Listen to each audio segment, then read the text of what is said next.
Austin homes not selling for 2 months or longer in November. That's all according to a recent report from real estate company Redfin. KXAN Sarah Alshay provides more context for why that might be. 62.4% of Austin homes sat on the market for 60 days or longer without going under contract in November. New data from real estate company Redfin. Local realtors say several different factors could contribute to the situation. It is traditionally the low season, Q4 of the year, maybe even into January, but also the interest rates are still high.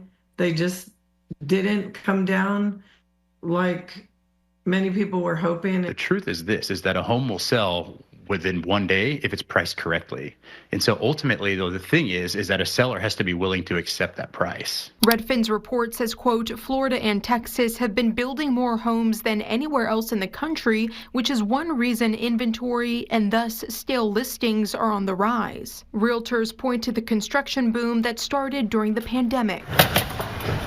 Everything that we're seeing right now that's hitting the market is because of things that happened 2 to 4 years ago. The 2021 boom was largely influenced by everybody going to remote work. So now you see a lot of these people being called back to the office. The Austin Board of Realtors released a report earlier this year that flagged a substantial growth in active home listings. Despite some homes taking longer to sell, realtors remain optimistic going into the new year. Ultimately, jobs are what are going to attract people to Austin, and the Austin market is still creating and attracting jobs. I do think we're going to see a little bit more movement as we get into the new year. Sarah Alshay, KXAN News.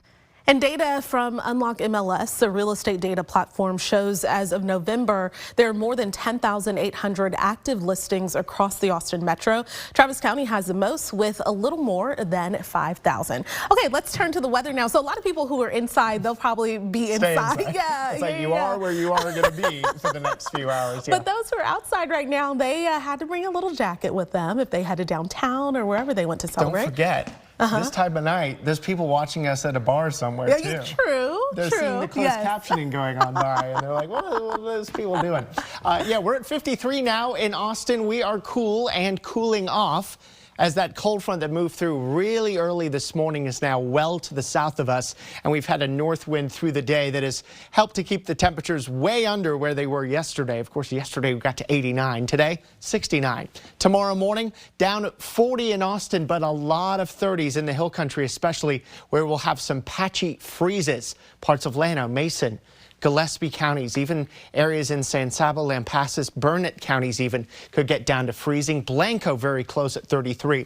So a cold morning, nothing dangerous about this type of cold, but protecting your pets and plants that you're trying to save, not a bad idea before you go to bed here tonight. Even some upper 30s and low 40s in our eastern counties. So a cold start to the day, not that you're necessarily going to be up and at 'em at 7 in the morning, but we do expect the temperatures recover to 61 in the afternoon. 62 is normal for this time of year. So your New Year's Day forecast, the first day of 2025, a lot of sunshine here tomorrow, but there'll be some high thin clouds slowly increasing through the day with a high of 61. So not completely blue sky, but mostly blue. Here's some of those high clouds trying to creep into the western portions of the state already. We may see a few of them in the morning. I just think we'll see a little bit more of them later in the day. The thickest clouds will actually wait to come in until tomorrow night into Thursday morning. That's when skies will turn mostly cloudy. We'll even run the risk for some sprinkles and drizzle. That's the green that you're seeing a little bit of here on Thursday. We're forecasting a mostly cloudy Thursday, but the hill country may see decent sun in the afternoon, whereas the metro and our eastern counties may not be so lucky and may stay gray most of the day. So mostly sunny tomorrow, mostly cloudy Thursday, and a low 10% chance for sprinkles and drizzle. High of 65, down to 63, but a little bit more sunshine here for your Friday. Of course, the big story that we're watching after the next few days is what happens after our next cold front. That front comes in on Sunday. Ahead of the front, temperatures warm, mid-70s on Sunday. But behind the front, likely leading into the coldest stretch since last winter. 53 for the high Monday, 49 for the high on Tuesday. And we're not going to be alone in this type of cold. We'll have colder than normal air throughout all of the central U.S. and really much of the eastern third of the U.S. as well. And this type of cold may last for several days next week.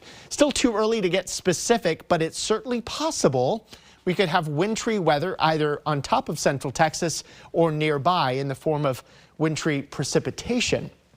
For right now, we're focusing on the cold, much higher confidence in us getting that.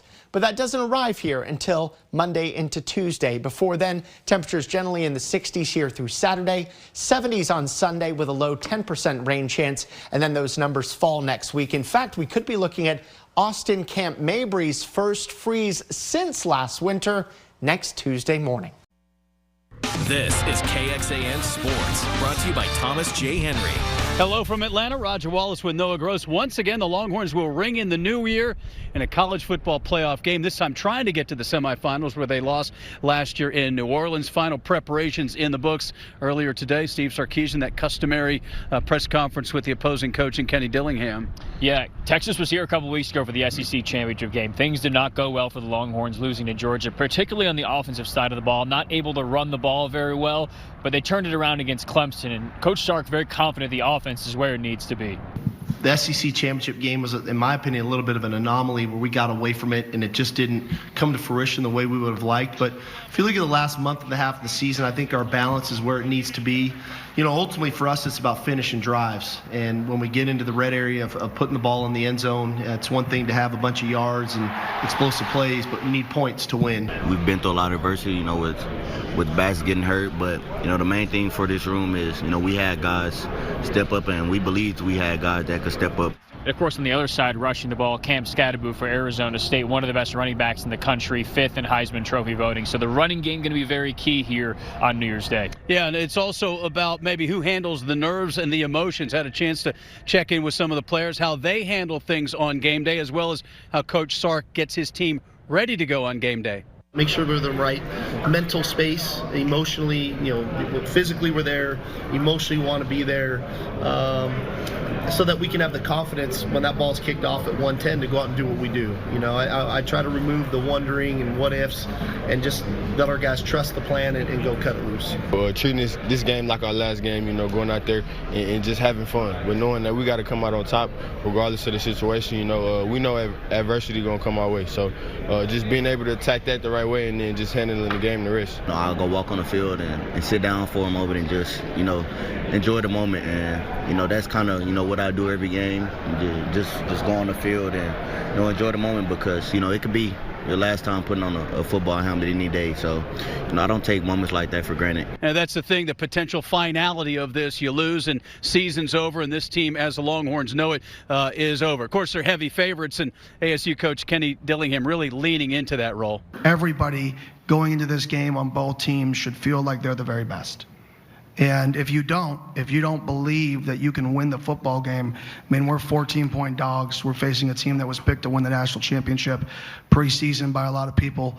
And if you don't have that belief that you can win the football game, if you don't go that you believe you can match up, then you have no chance. And Arizona State clearly a very confident team, and Kenny Dillingham saying his team would not be in this position unless they were as confident as they are, being able to prove everybody wrong this season and making it here all the way to the Final 8. Yeah, you go from 3 wins to 11 wins, you're going to be confident. Don't forget Texas Game Day. That's at 11 over on KBVO to get you ready for the noon Central kickoff. And for a lot more on this matchup, go to KXAN.com. All right, continuing in sports, a party in Houston today for the LSU Tigers. Garrett Nussmeier threw for more than 300 yards and 3 touchdowns as they beat Baylor 44-31 in the Texas Bowl. LSU has won 3 straight bowl games. And right now in the college football playoff quarterfinals in the Fiesta Bowl, Penn State defeated Boise State 31-14. They'll get the winner of the Notre Dame and Georgia game. All right, here's the forecast for the first day of 2025. We start fresh tomorrow morning at 40, although a lot of 30s outside of downtown Austin, 58 by noon, and mostly sunny at 4. We'll leave you with a lovely look at auditorium shores from all of us here at KXAN. Happy New Year! Happy New Year!